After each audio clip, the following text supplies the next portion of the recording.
नमस्कार, मेरा नाम आशीष भारद्वाज है। मैं एक वैदिक ज्योतिषाचार्य एवं वास्तु कंसल्टेंट हूँ। ज्योतिष क्या है, जन्म कुंडली क्या है और कैसे आप इन चीज़ों से लाभ प्राप्त कर सकते हैं, कैसे अपने जीवन को आसान बना सकते हैं, कैसे अपने अभिष्ट लक्ष्यों को कम समय में प्रभावी ढंग से हासिल कर सकते हैं। ज्योतिष क्या है, इस चीज़ को समझें। अगर हमें एक बिंदु जो कि ए है और दूसरा बिंदु जो कि बी है, इन दोनों के बीच में 20 किलोमीटर की दूरी है। अगर हमें इस दूरी को तय करना है तो हम इसे पैदल भी तय कर सकते हैं, हम इसे साइकिल द्वारा भी तय कर सकते हैं, हम इसे मोटरसाइकिल द्वारा भी तय कर सकते हैं और हम कार द्वारा भी इस चीज़ को तय कर सकते हैं। इसी प्रकार भविष्य में जानने की बहुत सारी विद्याएं हैं, जन्म कुंडली उनमें से एक है। जन्म कुंडली क्या है? सही और सटीक जन्म पत्री बनाने के लिए आपको मूलभूत रूप से 3 चीज़ों की आवश्यकता होती है। एक आपका जो बिल्कुल जन्म समय है उसकी, एक जो आपका जन्म तारीख है वो बिल्कुल सही होनी चाहिए और तीसरा आपका जो जन्म स्थान है। इन 3 चीज़ों के आधार पर जन्म कुंडली बनाई जाती है। जन्म कुंडली का वैज्ञानिक आधार क्या है, इस संबंध में अगर बात करें तो जन्म कुंडली, बच्चा गर्भ से बाहर आता है और गर्भनाल से अलग होता है, उस समय जो आकाश में स्थिति होती है ग्रहों की, वो नोट कर ली जाती है। इसके आधार पर जो जन्म कुंडली बनती है उससे आप अपने जीवन के नाना प्रकार के क्षेत्रों में नाना प्रकार के लाभ ले सकते हैं।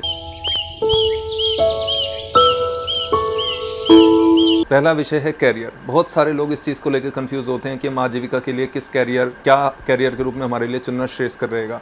क्या हम नौकरी करें या हम व्यवसाय करें, किस क्षेत्र में आप अधिकतम अपनी क्षमताओं का, अपनी शिक्षा का, अपने अनुभव का अधिकतम लाभ किस क्षेत्र में ले सकते हैं, कौन सा क्षेत्र आपके लिए बेटर रहेगा। क्या आप नौकरी करके ज़्यादा फायदेमंद साबित अपने जीवन में बेहतर प्रदर्शन कर पाएंगे या आप अपना व्यवसाय करके ज़्यादा बेहतर प्रदर्शन कर पाएंगे। व्यवसाय कर रहे हैं तो कौन सा व्यवसाय करें, किस क्षेत्र में आपको उत्तरोत्तर सफलता प्राप्त होगी, ये एक विषय हो सकता है जिसका समाधान आपको ज्योतिष के द्वारा प्राप्त किया जा सकता है। नौकरी सरकारी क्षेत्र में मिलेगी, आजीविका क्षेत्र, आप राज्य सेवा के अधीन रहेंगे या आप प्राइवेट नौकरी करेंगे, किस लेवल की आपको नौकरी मिलेगी, कब आपको नौकरी मिलेगी, या आपका कैरियर कब सेटल हो जाएगा, ये सारी चीज़ें ज्योतिष का विषय क्षेत्र है। आप अपनी जन्म कुंडली के द्वारा अपने कैरियर का निर्धारण सफलतापूर्वक कर सकते हैं। ज्योतिष का जो दूसरा प्रत्यक्ष लाभ आप ले सकते हैं वो आप विवाह के क्षेत्र में ले सकते हैं। विवाह के क्षेत्र में प्रत्यक्ष लाभ कैसे हो सकता है, देखिए इस चीज़ को समझिए। आप अपनी जन्म कुंडली द्वारा पहले से निर्धारित कर सकते हैं आपका प्रेम विवाह होगा या व्यवस्था विवाह होगा। प्रेम विवाह करना आपके लिए लाभकारक रहेगा। आपका सजातीय यानी कि अपनी ही जाति में विवाह होगा या आपका विजातीय विवाह होगा। यदि आप प्रेम विवाह करना चाहते हैं तो और विवाह होगा प्रेम विवाह या नहीं होगा। दूसरी कंडीशन, क्या ये व्यवस्था विवाह होगा, अगर हाँ तो कब। देखिए ज्योतिष क्या कहता है, ज्योतिष यह कहता है कि विवाह की अलग अलग विवाह का समय कब होगा आपकी कुंडली में। ज्योतिष के अनुसार कुछ कुंडलियों में शीघ्र विवाह का योग होता है जो 18 से 25 वर्ष की उम्र में आपका विवाह हो जाता है। कुछ कुंडलियों में विलंब से विवाह का योग होता है जो 25 वर्ष की अवस्था से 32 वर्ष की अवस्था में विवाह होता है। तीसरा, एक एक्सट्रीमली डिलेड मैरिजेस के योग होते हैं जब आपका विवाह 32 से 40 वर्ष की अवस्था में होता है। क्या शीघ्र विवाह करना लाभदायक है? अगर आपकी जन्म कुंडली में जैसे कुछ स्पेसिफिक योग हैं कि शुक्र के साथ शनि की युति हो, लग्नेश के साथ कोई व्यक्ति ग्रह वक्री होकर बैठ गया हो, द्वितीय भाव में कोई पाप ग्रह बैठा हो, अष्टम भाव में कोई पाप ग्रह बैठा हो, लगन में राहु बैठा हो, तो ये विलंब से विवाह के योग है। कई पत्रिकाओं में अपने अनुभव के आधार पर यह चीज़ देखने में आई है कि कुछ कुंडलियों में विलंब से विवाह करना अधिक श्रेयस्कर रहता है। जब हम जल्द शादी कर लेते हैं ऐसी परिस्थितियों में तो या तो विवाह टूट जाता है या विवाह विवादित हो जाता है। इस चीज़ को समझें आप। तो विवाह का आयु आपके लिए अधिक श्रेयस्कर कौन सी रहेगी, किस प्रकार का विवाह, व्यवस्था विवाह या प्रेम विवाह, किस तरह का विवाह आपके लिए श्रेयस्कर रहेगा और विवाह का समय क्या होगा, किस दिशा से विवाह होगा और विवाह के उपरांत जो आपका दाम्पत्य जीवन है वो सकारात्मक रहेगा या वो विवादित रहेगा। इन चीज़ों का पूर्व में ही निर्धारण करके संभावित समस्याओं को न्यूनतम कर सकते हैं।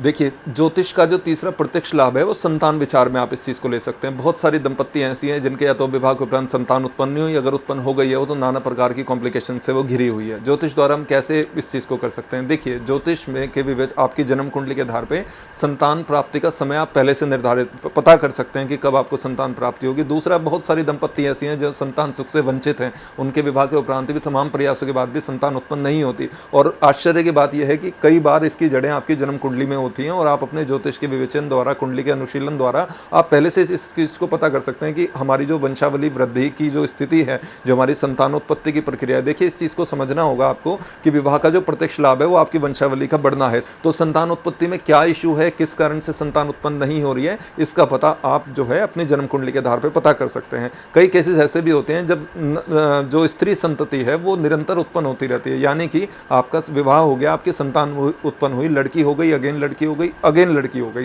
तो इस प्रक्रिया को आपकी कौन सी संतान होगी, कब पैदा होगी, इन सारी चीज़ों का आप ज्योतिष द्वारा पहले से पता कर सकते हैं। जो ज्योतिष में अवरोध हैं आपकी संतान उत्पत्ति में, जिसके कारण संतान उत्पन्न नहीं हो रही है आपकी, बहुत सारी दंपतियां निसंतान हैं, तो ज्योतिष द्वारा उसका निवारण आप अपनी जन्म कुंडली के द्वारा करवा के अभिष्ट संतान की प्राप्ति आप कर सकते हैं। ज्योतिष का चौथा प्रत्यक्ष लाभ मेडिकल एस्ट्रोलॉजी में दिखाई देता है। देखिए, तंदुरुस्त शरीर हजार नियामत, ये कहावत है, स्वास्थ्य ही प्रथम धन है, सभी इस चीज़ को मानते हैं। तो ज्योतिष द्वारा आप अपने स्वास्थ्य में कैसे लाभ ले सकते हैं? देखिए, ज्योतिष द्वारा मेडिकल एस्ट्रोलॉजी ज्योतिष की एक टर्म है, उसमें आप इस चीज़ को ऐसे पता कर सकते हैं कि आपके शरीर में कौन सा रोग कब उत्पन्न होगा, किस दशा में उत्पन्न होगा, रोग की अवधि क्या होगी, रोग का प्रकार क्या होगा। आयुर्वेद और ज्योतिष इस चीज़ को कहते हैं कि रोग की 3 अवस्थाएं होती हैं। एक साध्य रोग जो बहुत जल्दी सही हो जाते हैं, 2 साध्य रोग जिनका ट्रीटमेंट काफ़ी लंबा चलता है, और एक होते हैं असाध्य रोग जो कभी सही ना हो। तो रोग की श्रेणी क्या होगी, उसकी उत्पत्ति की दशा कौन सी होगी, और रोग की अवधि कितनी होगी, और उसके उपचार खंड क्या होगा, किस प्रकार ये सही होगा, जन्म कुंडली के अनुशीलन द्वारा पहले ही पता कर सकते हैं और संभावित रिस्क को, संभावित दुष्प्रभाव को न्यूनतम कर सकते हैं।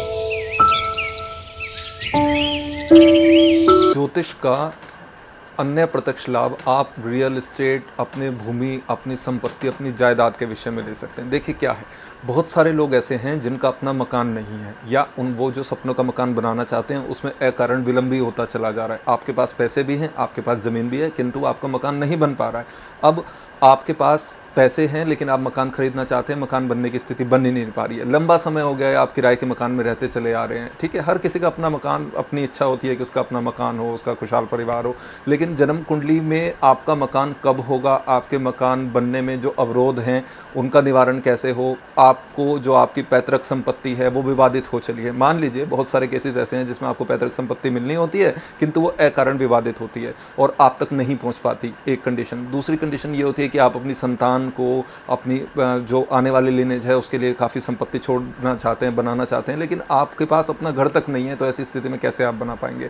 आप एग्रीकल्चर लैंड परचेज करना चाहते हैं, या फिर आपका जो रियल एस्टेट का क्षेत्र है वो कुप्रभावित है, और इसकी जड़ें ज्योतिष में मिलती है। आप कई बार हो सकता है आपका चतुर्थ भाव का स्वामी जो चतुर्थ ईशा कुंडली में 4th हाउस लॉर्ड है वो पीड़ित हो, वो पापाक्रांत हो, या चतुर्थ भाव पे पाप ग्रहों की दृष्टि हो, एक सर्टेन समय तक आप अपना मकान नहीं बना पाते। और कई बार ऐसा भी होता है कि आपके मकान बनने का समय चल रहा होता है लेकिन कुंडली में पितृदोष की उपस्थिति के कारण या अन्य किसी दुष्प्रभाव के कारण आपका मकान नहीं बन पाता है। तो इसका समाधान क्या है? इसकी जड़ें भी आपको ज्योतिष में मिलती हैं। ज्योतिष द्वारा आप जन्म कुंडली का अध्ययन करके कब आपका मकान होगा, आपके मकान में, आपके मकान के निर्माण में किस तरह के अवरोध हैं, उन सभी का निवारण कर आप अपना मकान भी प्राप्त कर सकते हैं, एक बात। दूसरी कंडीशन ये कि आपका मकान में अभिवृद्धि कैसे हो, आपके मकान में किस तरह आप अपने मकान, अपनी संपत्ति, अपनी जायदाद को अभिवृद्धित कर सकते हैं, इसका भी समाधान आप अपनी जन्म कुंडली के अनुशीलन द्वारा प्राप्त कर सकते हैं।